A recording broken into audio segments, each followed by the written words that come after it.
Today on the Matt Walsh Show, 2 kids have been suspended for having toy guns in their rooms while attending a Zoom class. We'll talk about why this push for online classes represents a threat to parental rights, and also why online learning for kids is a terrible idea in general. Also, 5 headlines, including Kaepernick's return to the NFL, virtually anyway. And in our Daily Cancellation, we'll discuss the Academy's hilarious new diversity standards for any Best Picture nominee. I actually like them. I think it's a great idea, and I'm excited about it, and I'll explain why, even though they are being canceled for it. Before we get to any of that, the show today is brought to you by Eero.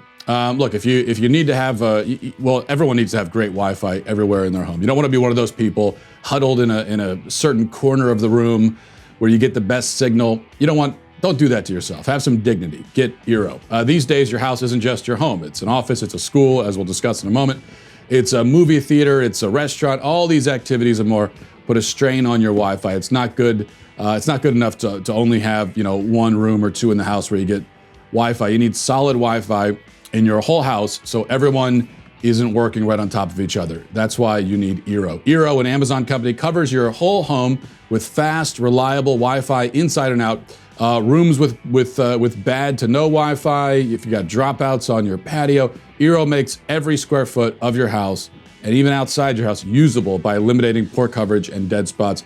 You'll have a consistently strong signal wherever you need it. You can be on a work call, the kids can be remote learning, you can have someone could be streaming videos, you can be doing all of that, and you'll still have the strong Wi-Fi if you have Eero. I can tell you, especially because for me, where we live, a lot of my neighbors have trouble getting a good Wi-Fi signal, but I don't have that problem. And I've told them, get Eero. I scream it at them. I bang on their doors in the middle of the night, and I shout at them, you need Eero. And at this point, they're just starting to call the cops. It's getting a little weird, I guess. But that's because I feel passionate about this. What can I say? Get Eero. We're asking a lot of our Wi-Fi. Eero can help yours do more. Go to Eero.com/Walsh and enter code Walsh at checkout to get free next day shipping with your next order. That's Eero, EERO.com/Walsh. Code Walsh at checkout to get your Eero delivered with free next day shipping. Eero.com/Walsh, code Walsh, EERO.com/Walsh. Okay, well, as kids across the country are attending online school systems are deciding that this expands their jurisdiction and authority into the very homes where the children are sitting. So 2 recent and egregious examples, both in Colorado. In one case, a 7th grader at Grand Mountain was suspended after his art teacher saw him during his online art class playing with a gun. Teacher wasn't sure if the gun was real or not. Perhaps it's relevant here to note that the gun was neon green with an orange tip, and it said zombie hunter on the side of it. Who knows? Maybe the kid was a real zombie hunter. So the police were called, and the police then showed up to the child's house, and the child was suspended for the zombie hunter neon green Nerf gun. Another case. For this one, let me play a clip from the local Fox 31 news report. Watch this. For 6th grader Maddox Blow, target practice is just a regular part of being an 11-year-old kid.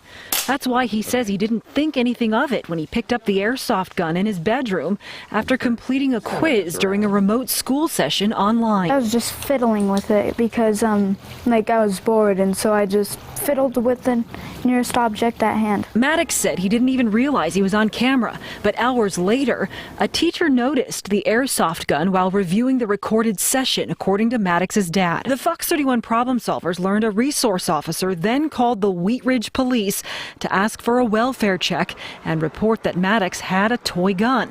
And now, Maddox is suspended from school for 4 days. This was a blatant overreaction on everyone's part. Maddox is owed an apology. The Jeffco Public Schools wouldn't go on camera, but in an email confirmed the incident and said the student was disciplined according to their district code of conduct. Yeah, we're going to leave entirely to the side the fact that suspensions in general are a supremely stupid form of punishment. The only kids who care about getting suspended are the kids who don't deserve to be, like the 2 students in these stories. In other words, only good students consider it a punishment to not be allowed to go to school, but good students don't get suspended, or if they do, they probably don't deserve it. So the bad students deserve the punishment, but they're the ones who don't consider it a punishment. You're bad in school and you act like you don't want to be here. Your punishment is a 1-week vacation, mister. That'll teach you.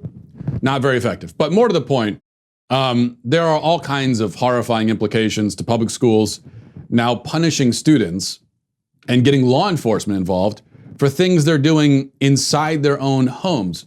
Yes, bringing a fake gun to school will get you in trouble, but now you aren't allowed to have one in your home, and all because the teacher can see inside your home?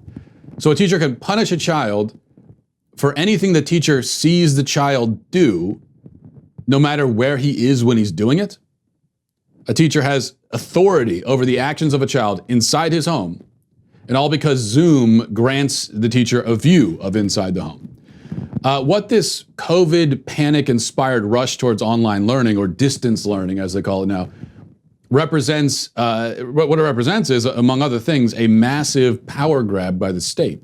Government schools had already, over the course of the past several decades, been intruding more and more into home life, taking more and more power away from the parents as the school itself increasingly assumes the position as surrogate parent.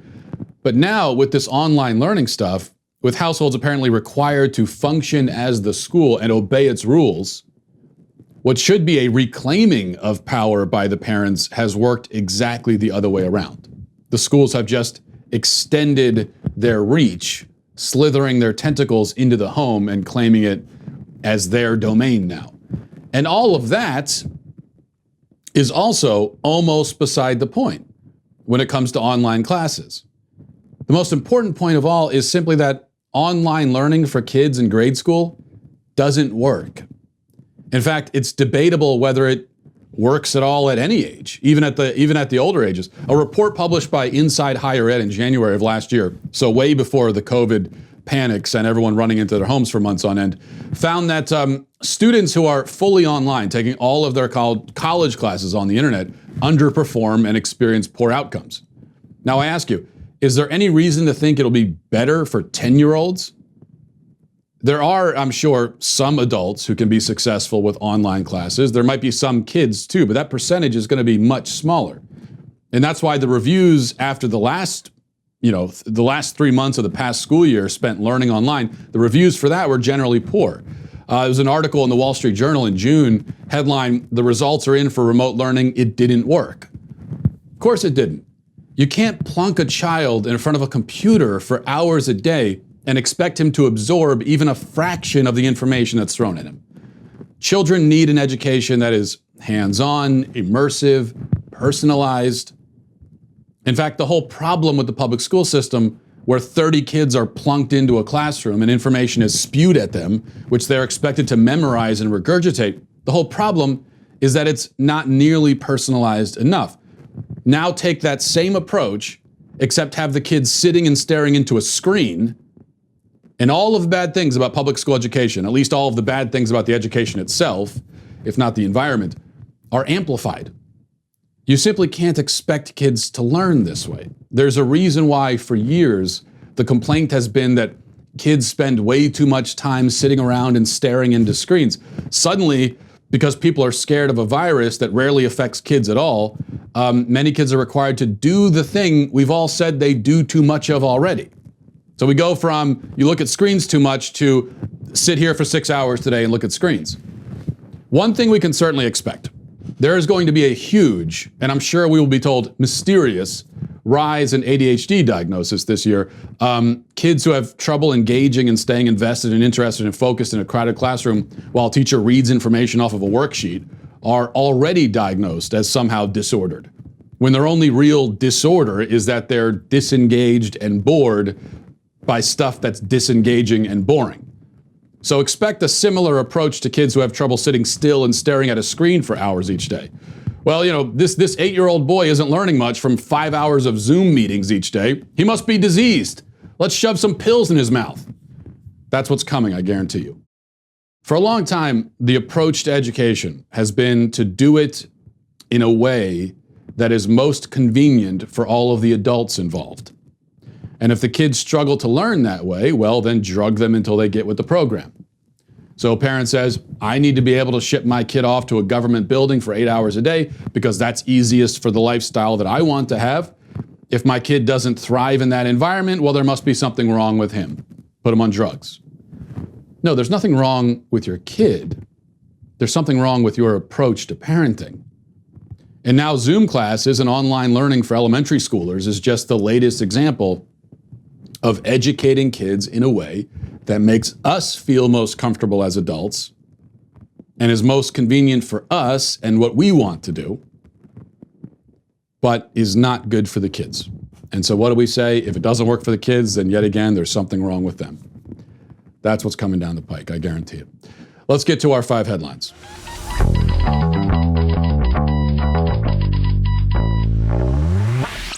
Well, I want to tell you about Omaha Steaks. I was really excited over the weekend. Our latest shipment from Omaha Steaks came in, and it's just a big box of meat. And I was looking through the meat, and I was very excited about it. My wife was calling from the other room, asking me to help with the baby. She wanted me to get a bottle for the baby. And I said, we just got a shipment of meat. I'll get to that in a second, but let's have some priorities here. And then we got hot dogs and kielbasa. We got hamburgers. We did a whole big cookout. It was absolutely delicious. And so I can't recommend Omaha Steaks enough. The last thing we all want to do right now is go to a grocery store. It's crowded. You have to wear masks in a lot of places in the country. The selection isn't always great. You can't find what you're looking for. Instead, stay at home and let Omaha Steaks ship your food directly to your door. And it gives you something to look forward to also, rather than just getting bills in the mail. You're going to get a big hunk of meat in the mail, multiple hunks of meat. Right now, you can get a gourmet grill out package with an exclusive offer just for my listeners. Go to omahasteaks.com, enter code Walsh into the search bar. And for this week, Omaha Steaks will add 4 burgers, 4 gourmet jumbo franks free with your order. This is the grill out. That's what I had, the grill out package. It was great. It's called the Grill Out Favorites Package, and it lets you stay at home and eat like you're at the best steakhouse in town. We're talking a variety of gourmet grillables like the Omaha Steaks bacon-wrapped filet mignon.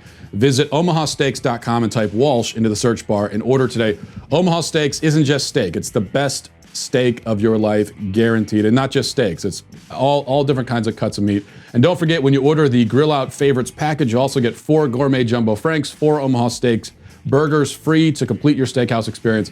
Stay home, stay safe, and eat great. Go to omahasteaks.com, use keyword Walsh, and order today. All right. Number 1, Colin Kaepernick is returning to the NFL, virtually anyway. EA Sports announced that Kaepernick will be in the new Madden game. You can choose him to quarterback any team you want. Apparently, his avatar, his character in the game will have an 81 rating, which the kids tell me is good, so that places him like among the elite quarterbacks in the game, which is obviously absurd. He wasn't an elite quarterback when he played 5 years ago. Here's the statement from EA Sports that says, Colin Kaepernick is one of the top free agents in football and a starting caliber quarterback. The team at EA Sports, along with millions of Madden NFL fans, want to see him back in our game.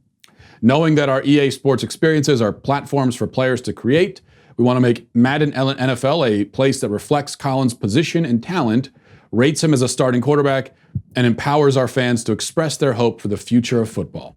We've worked with Colin to make this possible, and we're excited to bring it all to you today.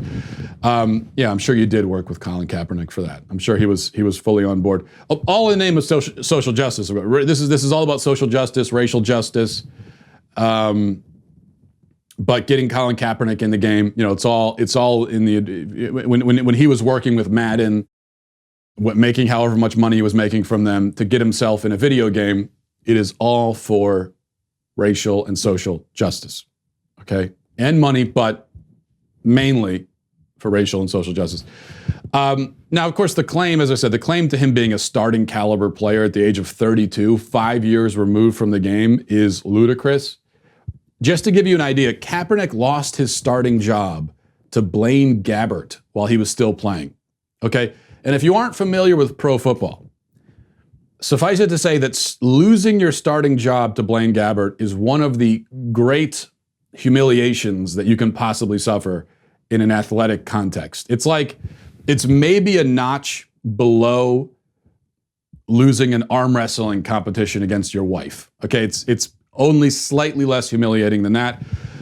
In his final year in the league in 2016, he went 1 for 10. He went 1 in 10, I should say. That was actually his record as a starting quarterback. He won 1 game, played 11, threw 16 touchdowns in 11 games. So again, this was at best, generously, this was a mediocre player when he was in the league. He had 1 or 2 good years, and then it was sort of a rapid descent from there. He's not going to be any better now that he's 32 and has been doing nothing but shooting Nike commercials for the last half a decade. But this all again proves my point that Colin Kaepernick is one of the great con men in American history. And I really believe that. I think he's almost at the level of maybe the kid from that the Catch Me If You Can was based on. He's almost at that level. I mean, if you think about it, Colin Kaepernick realized that he was washing out as an NFL starter. He faced a career as a journeyman backup quarterback, signing 2 or 3 year, really 1 or 2 year contracts in different places around the league, coming in for training camp and then maybe signing somewhere else. And he didn't want to do that. So it was at that moment that he launched his fake social justice crusade. Fast forward 5 years, he's far richer and more famous than he ever would have been as a professional bench rider. It's a hell of a scam. It really is. And this is why I've never been able to generate the same sort of anger towards Colin Kaepernick that other conservatives have. I guess because I'm a capitalist at heart. And so when I see this guy running a con like this and raking in millions because of it, I can't help but have some level of respect for it. Yeah, he's a scumbag and he's a liar and a fraud, but at the same time, this was just a massive course change. And he was able to sell himself as some sort of social justice crusader and make tens of millions of dollars off of it. Now, granted, he had a lot of help from the media and everything else, so you could say it really wasn't that difficult, but still, hell of a con, hell of a scam that he's running. Number 2, you may remember, speaking of scams, Jessica Krug, the African studies professor who was white but claimed to be black for many years.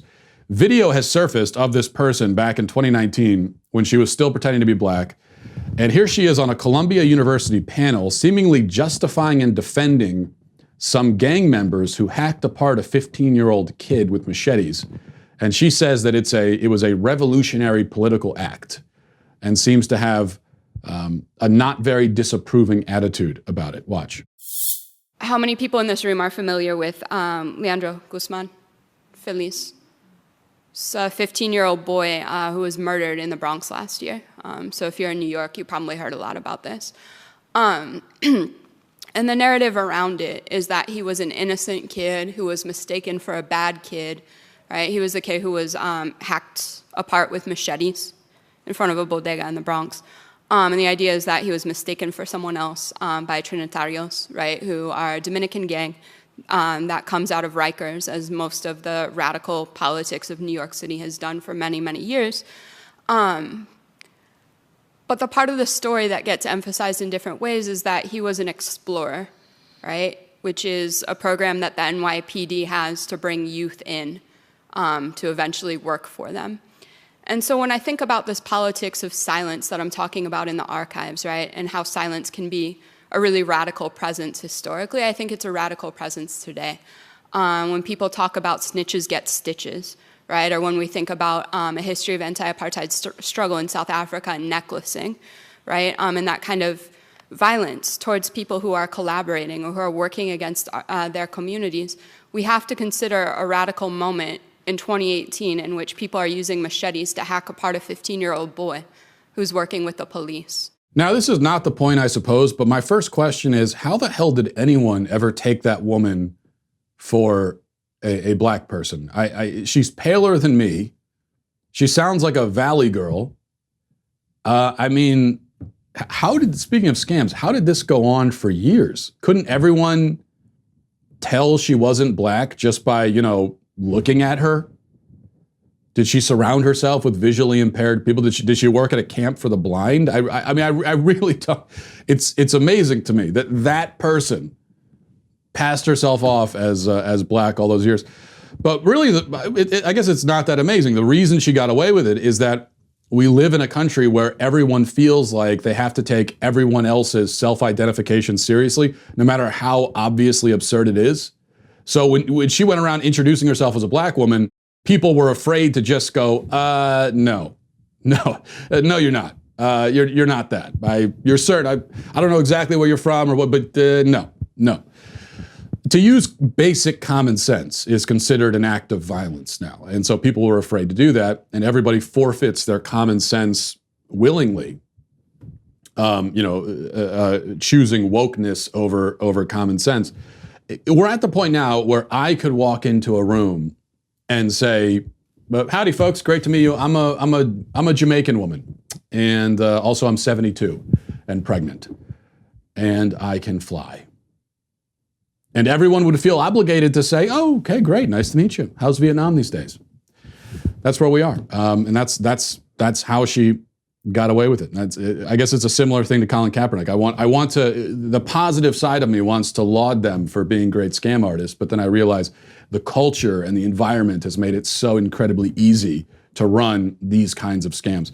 Number 3, Michelle Obama is offering some marriage advice. In a recent podcast, she said, quote, "There were times that I wanted to push Barack out of a window. And I say that because it's like, you've got to know the feelings will be intense, but that doesn't mean you quit. And these periods can last a long time. They can last years. Periods of wanting to murder your spouse can last years. Having murderous rage towards your spouse for any amount of time, let alone years, I'm not sure that that's actually good or healthy or normal. I haven't been married for as long as the Obamas have been married, but we've got 9 years under our belt. We have 4 kids, and so we've been around the block a few times. And I can say that I've never wanted to push my wife out of a window. I can say that, which actually would make for a very romantic Valentine's card. Honey, I swear I will never chuck you out a window. A little too sentimental, I don't know, but I'm a romantic at heart. Number 4, finally, TEDx London has, not finally, this is number 4.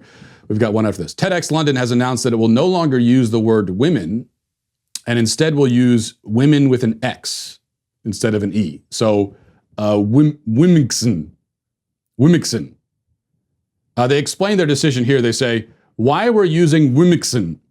No, that's not a typo. Wimixen is a spelling of women that is more inclusive and progressive. The term sheds light on the prejudice, discrimination, and institutional barriers Wimixen have faced, and explicitly includes non-cisgender women. Actually, okay, there's a lot to unpack here. Or maybe there's nothing to unpack. This is just a load of nothingness. This is utterly vapid, meaningless. Women with an X is more inclusive? How? How exactly?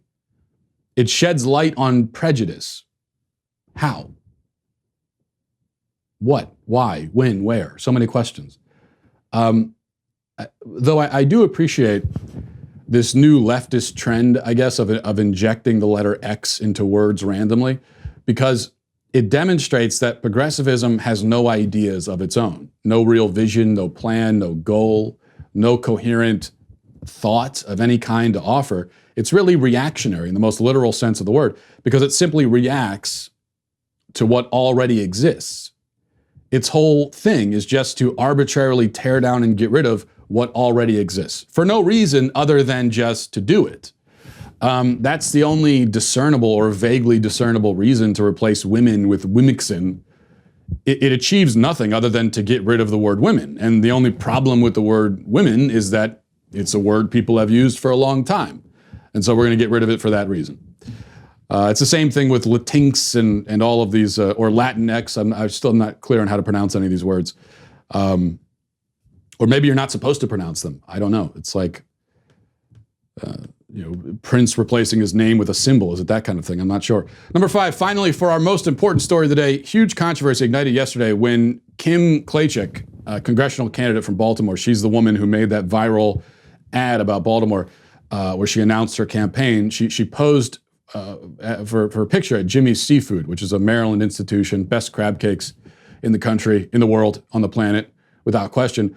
But the picture sparked debate because, as you could see, she's eating sushi with a fork. And the comments about this have been vicious, all focused on the fork, because people say you're supposed to use chopsticks when eating sushi. But let me just say right now, and I will say this publicly, and I really did appreciate this picture from Kim. I am also a forker, as we call ourselves. Maybe we should think of a different label than that. I eat sushi with a fork. I've been doing it for years. I also have endured the scorn and disdain from my fellow man because of it. But it is time that we forkers come out of the shadows and speak our truth. There's nothing wrong with it. I use a fork for sushi. Yes, I do sometimes use a fork for pizza, for hamburgers. I use a fork for anything. It is one of the great inventions in the history of mankind, and there's absolutely nothing wrong with it. So I appreciated that from Kim Klacik. Okay, let's get to our daily cancellation.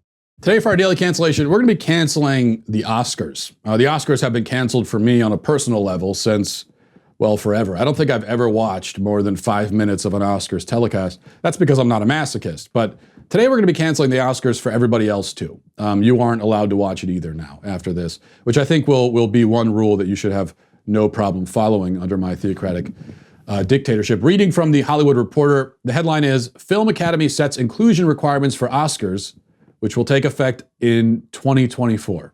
And this is good, as we all know, because history proves that quotas, inclusion, stringent PC standards, all of that makes for great art. For example, fun bit of trivia here. The Sistine Chapel was painted by a committee of racially diverse LGBT activists. It's true. That's a lot of people don't know that. Now let's read the article to find out about these requirements. It says, to encourage equitable representation on and off screen in order to better reflect the diversity of the movie-going audience, films will have to meet minimum requirements pertaining to representation and inclusion to be eligible for the Best Picture Oscar, beginning with the 96th Oscar race, which will recognize achievements from 2024 and be held in 2025. The Academy of Motion Picture Arts and Sciences announced on Tuesday saying that in the meantime, an Academy Inclusion Standards form will have to be submitted to the Academy for a film to be considered for the 94th Oscars and 95th Oscars, although meeting inclusion thresholds will not yet be a requirement. And no action will be required for films wishing to compete for the 93rd Oscars, which are to be held on April 25th. Okay. Now, there are 4 standards by which the films will be judged before being admitted into consideration for a Best Picture. And they must meet 2 of the 4 standards. So here's the first of the 4 standards. This is Standard A. It's on-screen representation, themes, and narratives. That's the category. This means that at least one of the lead actors or significant supporting actors is from an underrepresented racial or ethnic group. These groups can be Asian, Hispanic/Latinx, Black/African American, Indigenous /Native American /Alaskan Native, Middle Eastern/North African, Hawaiian, Native Hawaiian or other Pacific Islander or other underrepresented race or ethnicity. They might also qualify under Standard A if at least 30% of all actors in secondary and more minor roles are from at least 2 of the following underrepresented groups. Women, racial or ethnic group,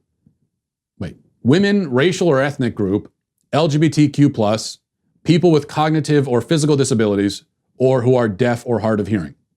Or then there's A3, which is another way to qualify, is if the main storylines, theme, or narrative of the film is centered on an underrepresented group, such as women, racial or ethnic group, LGBTQ+, people with cognitive or physical disabilities, or who are deaf or hard of hearing. And then there are other standards too, standards B through D, but frankly, I think we all get the point. Now, a number of things jump out at us here. First of all, how is racial or ethnic group an underrepresented group? So racial groups in general are underrepresented in Hollywood? How could that be? Who are the people who've been starring in these movies? What are they, robots, space aliens? They have no race at all? That would explain a lot, I guess. But it seems to me that literally every movie that's ever been made has featured people of racial and ethnic groups. But you know, they're looking now for certain racial and ethnic groups, and they want less of other groups. They just don't want to put it that way because it would sound racist as hell, which of course it is. Second, how exactly are women underrepresented in Hollywood? I feel like I see women in movies all the time. Women are in movies, movies are about women. There doesn't appear to be a problem here. In fact, these days you can't even watch an action movie without at least one of the main characters being a 120-pound supermodel who can somehow beat up 300-pound men. So there are plenty of women in movies. And the third point, of course, is that this is all completely arbitrary. You know, you got 30% of the people in the supporting cast have to belong to 2 or more of this and that group. It's all entirely arbitrary. And the fourth point is, and this is the main thing I think I want us to take away from this. This is all good. This is all very good. We should be happy about this. Yes, I am canceling the Oscars because of it, but it's a joyous cancellation. It's there should be confetti raining down from the ceiling right now. This is a happy. I am happy to do it. We should be happy about it, because there are two consequences from this, both of them very good. One is that, and I think this is the less likely consequence, that movie studios decide that they don't care about winning Oscars anymore because the Oscars are such a joke, because it's been turned into, you know, like an HR seminar now. That you have to follow all these different rules and meet all these quotas. And so maybe movie studios will say, we don't care anymore. We're just going to make good movies, and as long as people watch them, then it doesn't matter to us. And if that happens, then the Oscars become entirely irrelevant, which I would say they already are, but they are pushed even further into irrelevance, which I would say is a positive thing. Second consequence, potentially, is that movie studios decide, no, they want to win the Oscars. Maybe they want to win even more now because they get woke points for doing it, because then it will show that not only is it a good movie, but it's a progressive movie, and so they'll win a lot of credit that way.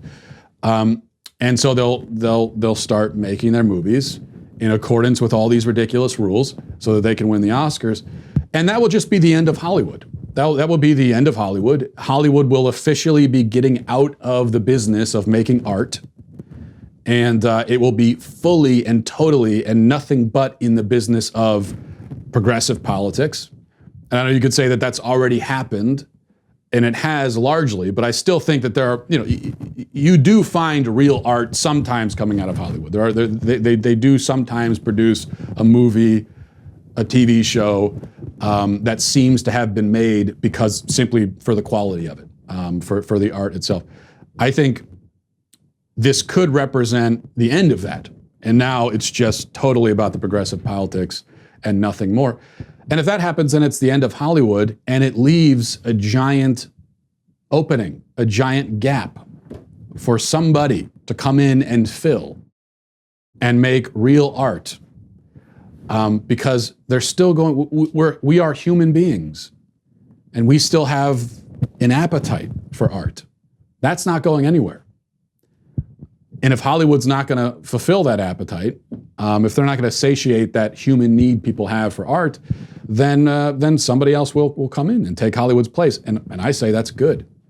That's a positive thing. So this is all good. We should celebrate this. There's no reason to be annoyed by it. We should laugh and be happy as Hollywood continues to self-destruct and commit collective, artistic suicide right in front of our eyes. It's all a very good thing. And though they are canceled, again, it is something that we do so joyfully. Not a lot of joyful moments, unfortunately, on this show, but that's one of them right there that we can all take. And we'll end it there for today. Thanks for watching, everybody. Thanks for listening. Godspeed.